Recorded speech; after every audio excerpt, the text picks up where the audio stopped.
You think that new song you can't get out of your head was born yesterday? What if I told you that was a beautiful, catchy lie? The biggest hits of today are puppets, and the puppet masters are the ghosts of decades past. Today, we're counting down the eras secretly pulling the strings to reveal which one truly dictates the sound of the 21st century. Number 4. The 2000s. All right, kicking things off at number 4 is the era that, let's be honest, is starting to feel uncomfortably vintage. The 2000s. The new millennium. This was a time of pure, glorious chaos for music. The old world of shiny plastic CDs was starting to crack, and the new digital frontier was basically the Wild West. This decade gave us the reality TV pop star. It was the age of American Idol, where a regular person could go from singing in their shower to global stardom, creating a plug-and-play formula for fame. But the real revolution wasn't on our TVs, it was on our chunky desktop computers. When the internet really hit its stride, platforms started popping up that changed the game. Before YouTube blew everything up in 2005, you had spaces like MySpace, where artists could build a following without a record label. But it was YouTube that truly built the global stage. For the first time, an artist's success wasn't totally reliant on gatekeepers at radio stations. And this visual-first, algorithm-driven model created the perfect launchpad for a phenomenon that was getting ready on the other side of the world: K-pop. The global explosion of groups like BTS and Blackpink is directly tied to the infrastructure built in the 2000s. YouTube gave their polished, stunningly visual performances a direct pipeline to an international audience. So while the 2000s feels recent, its true legacy was building the digital stage for today's global pop takeover. Number 3, the 1970s. At number 3, we're firing up the time machine to the decade of bell-bottoms and disco balls, the 1970s. Now, you hear 70s, and you probably think of dance floor hits, but its most lasting gift to pop was the idea of the superstar as a complete audiovisual experience. This was the era of David Bowie creating entire alien personas, and the Bee Gees defining a whole cultural moment with their look and sound. Performance became an art form. This new focus on visual spectacle, choreography, and concept became a pillar of pop. Now, fast forward. Think about modern K-pop. The insane synchronized choreography, the elaborate story-driven music videos, the specific visual concept for every single comeback. That is the DNA of the 70s superstar, put on steroids and perfected. This principle of total performance is a direct descendant of the visual revolution that taught us pop music isn't just something you hear, it's something you see. The groundwork laid in the 70s would later be supercharged by artists like Madonna and Prince, who took that visual-first philosophy and ran with it in the 80s, solidifying the pop star playbook for decades to come. Number 2. The 1960s. Our runner-up, the second most influential era, is the 1960s. And I know what you're thinking. Duh, the 60s, obviously. But its influence is deeper than just a few classic songs you hear at the grocery store. The 60s didn't just add to pop music, it wrote the blueprint. This was the decade where pop became its own thing, blending the energy of rock and roll with the melodies of R&B. But more than that, the 60s gave us two world-changing forces: the Beatles and Motown. The Beatles turned the recording studio from a place where you just document a performance into an instrument itself. Their wild experiments with tape loops, multi-tracking, and recording things backward created a layered, polished sound that set a new standard. That obsession with a perfect studio sound is a direct ancestor of the pristine production you hear in pop today. Meanwhile, Motown Records was basically a star factory.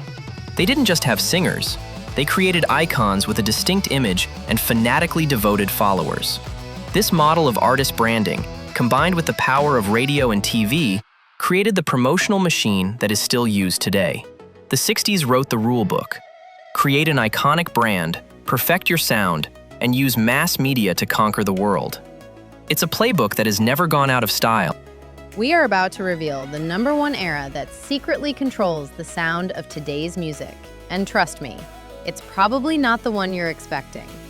Before we get there, if you're enjoying this little trip through music history, do me a favor and hit that subscribe button and ring the bell so you don't miss what's next. And now, the number 1 spot. the era that secretly dictates the sound of almost every single song on the charts. It's not the swinging 60s, it's not the rock and roll 50s. The most powerful force in modern music is the revolution that happened between the mid-1980s and the early 1990s. Why? Two words: digital and hip-hop. First, digital. The 80s was the decade of the synthesizer. But under the hood, a bigger change was happening. The rise of digital technology started to take music creation out of million-dollar studios and put it onto desktops. Drum machines like the 808, samplers, and early digital audio workstations, or DAWs, began to change everything. This all culminated in a landmark moment in 1999, Ricky Martin's Livin' La Vida Loca. It became a massive global hit, and it holds the distinction of being the first #1 song to be created entirely within a DAW, Pro Tools. Today, every single pop song is made using these digital tools. The very process of making music, the power to edit, mix, and manipulate sound with infinite precision, is a direct result of this digital revolution. But that's only half the story. The other earthquake was hip-hop. In the early 90s, hip-hop exploded into the mainstream, and it arguably triggered the single most important stylistic revolution in pop music since rock and roll. Its impact was massive. Hip-hop completely rewired the structure of pop music. It brought a new focus on rhythm and percussion. It introduced sampling as a mainstream art form. And it changed songwriting, shifting the focus away from traditional chord progressions and toward a new language of beats, loops, and lyrical flow. Think about it. Rap verses in pop songs, the rhythmic complexity of modern hits, the sound of an 808 drum machine. That is all the influence of hip-hop becoming a dominant cultural force. This era gave us the tools, the digital workstations every producer now uses. And it gave us the new language, the rhythmic and structural DNA of hip-hop. From Taylor Swift to BTS, every artist today is working inside the house that this revolution built. It's not just an influence, it's the operating system for modern pop. So there you have it. While every decade left its mark, it was the digital and hip-hop revolution of the 80s and early 90s that truly built the world we live in. It gave us the tools to create music and the rhythmic language to speak it. The 60s wrote the pop blueprint, the 70s gave us the visual spectacle, and the 2000s built the global distribution network. But it was the 80s and 90s that delivered the fundamental code that runs the whole operation. Of course, music never stops evolving. We're seeing revivals of nu metal and more organic, stripped-back sounds making waves. But even so, the core framework remains. The next time you hear a brand new song, listen closely. You'll hear the ghosts of 80s synths, the digital precision born in the 90s, and the rhythmic pulse of hip-hop that changed everything. The past isn't just influencing the present. In many ways, it's still running the show. But hey, that's our take. What do you think? Which era has the tightest grip on today's music? Let us know in the comments below. We read every single one. And if you had fun on this journey through pop history, don't forget to like, subscribe, and share this with a fellow music nerd. Thanks for watching.